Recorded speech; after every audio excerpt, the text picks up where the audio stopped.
Bismillahirrahmanirrahim. Today on 10th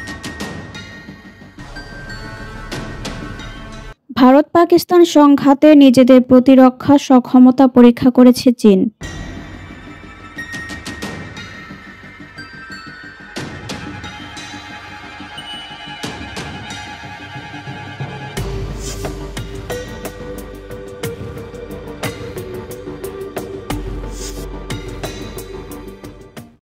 যুক্তরাষ্ট্রের একটি দ্বিদলীয় commission তাদের বার্ষিক প্রতিবেদন জানিয়েছে, গত মে মাসে ভারত পাকিস্তান সংঘর্ষকে সুযোগ সন্ধানীভাবে ব্যবহার করে চীন তাদের প্রতিরক্ষা সক্ষমতা পরীক্ষা ও প্রচার করেছে।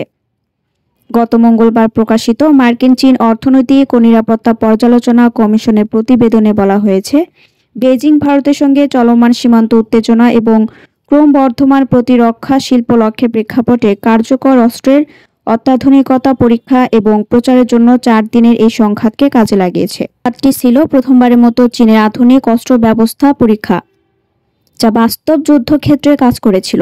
এগুলোর মধ্যে রয়েছে HQ-9 বিমান প্রতিরক্ষা ব্যবস্থা, PL-15 আকাশ থেকে আকাশে নিক্ষেপযোগ্য ক্ষেপণাস্ত্র এবং J-10 যুদ্ধ বিমান। চীন জুন মাসে পাকিস্তানের কাছে 40টি পঞ্চম প্রজন্মের J-35 যুদ্ধ বিমান, KJ-500 বিমান এবং ব্যালিস্টিক ক্ষেপণাস্ত্র প্রতিরক্ষা ব্যবস্থা বিক্রির প্রস্তাব দেয়। সংঘর্ষের পরের দিনগুলোতে চীন দূতাবাসগুলো ভারত পাকিস্তান সংঘর্ষে তাদের প্রতিরক্ষা ব্যবস্থা সাফল্যের প্রশংসা করেছে এবং অস্ত্র বিক্রি জোরদার করার চেষ্টা করেছে। মার্কিন রিপোর্টটি কমিটি শুনানি এবং গবেষণার উপর ভিত্তি করে তৈরি করা হয়েছে। জনসাধারণের জন্য উপলব্ধ তথ্য এবং মিডিয়া রিপোর্ট অন্তর্ভুক্ত রয়েছে। ভারত পাকিস্তান সংঘর্ষের পর ফরাসি রাফাল যুদ্ধ বিমানের মর্যাদাহানি করার জন্য চীন একটি ভুল তথ্য প্রচারণাও চালিয়েছিল। ফরাসি গোয়েন্দা তথ্য অনুসারে চীন তাদের নিজস্ব J-35 বিমানের পক্ষে ফরাসি রাফাল বিক্রি বাধাগ্রস্ত করার জন্য একটি বিভ্রান্তিমূলক প্রচারণা শুরু করেছে।